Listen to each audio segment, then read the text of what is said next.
Maligayang pagbabalik, narito muli ako si Binibining Angelica at ngayong araw ay may bagong aralin naman tayong pag-uusapan. Handa na ba kayo?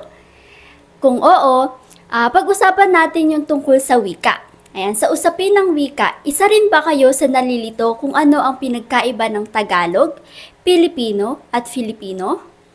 Kung oo, halika himay-himayin natin. Mag-umpisa tayo sa Tagalog. Ang Tagalog ay wikang katutubo ng mga Katagalugan. Ito ay nakabatay sa 20 titik ng abakada.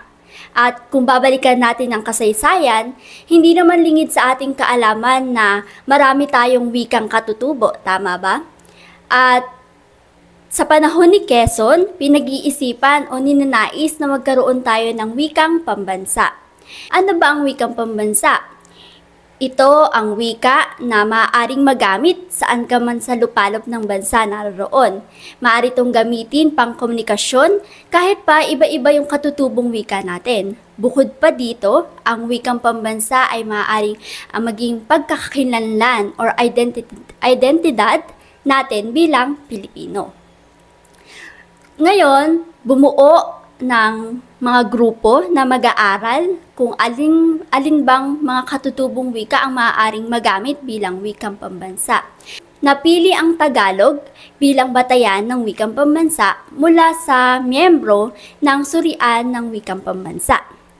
Ayan, sa pagpili ng mga dalubhasa sa wikang pambansa, ano nga ba yung nakita nila? Bakit Tagalog ang napili nila? Bibigyan ko kayo ng mga dahilan kung bakit Tagalog ang napiling wikang pambansa. Una, dahil ito ang pinakamayamang talasalitaan. Ikalawa, ito ang wikang ginagamit sa sentrong kalakalan. Ikatlo, ito ay ginagamit ng nakararami. Ikaapat, madali itong pag-aralan, matutuhan at bigkasin. At ikalima, may pinakamaunlad na panitikan sa lahat ng katutubong wika sa Pilipinas. Ngayon naman, pag-usapan natin ang wikang Pilipino, yung letter P. Noong 1959, ipinag-utos ni dating kalihim ng edukasyon, Jose Romero, na simulang tawaging Pilipino ang wikang pambansa upang mapawi na rin ang isip rehiyolista. Noon kasing napili ang Tagalog bilang wikang pambansa, alam natin na maraming Pilipino ang gumagamit ng iba't ibang katutubong wika sa ating bansa. Kaya naman, hindi nahinto yung pagtatalo o usapan ng nakararami tungkol sa usapin na yon. Kaya naman para matapos na yon, pinalitan na lamang na Pilipino yung Tagalog. Kaya naman yung Pilipino ay nakabatay lamang din siya sa Tagalog. Ayan, ngayon naman, pag-usapan natin ang Filipino, yung letter F. Noong 1987, ang wikang pambansa na natin ay naging Filipino. Dulot na rin sa probisyon ng Saligang Batas 1987.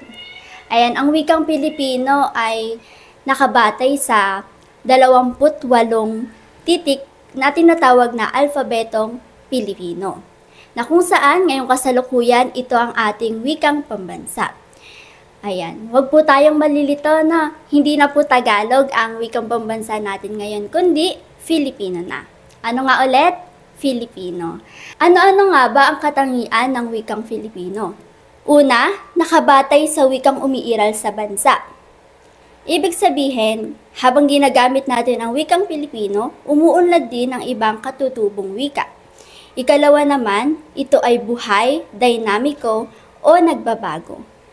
Alam natin na sa kasalukuyang panahon, marami ng salita na umuusbong, mga bagong salita. Isa lang itong patunay na ang ating wikang Filipino ay buhay at nagbabago. Ikatlo ay intelektualisado. Hindi na lamang ginagamit ang wikang Pilipino para makipag-usap. Ginagamit na rin ito para sa pagtuturo, maging sa paggawa ng mga pananaliksik. Pang-apat, moderno at epesyente. Ikalima, nakabatay sa kultura. Ayan, marami po ba kayong natutunan? Dito na lamang nagtatapos ang ating aralin. Nawa ay patuloy nating mahalin, payabungin at pagyamanin ang sarili nating wika. Paano natin yung gagawin? Sa pamamagitan ng paggamit nito araw-araw o sa lahat ng panahon. Yun lamang po at paalam.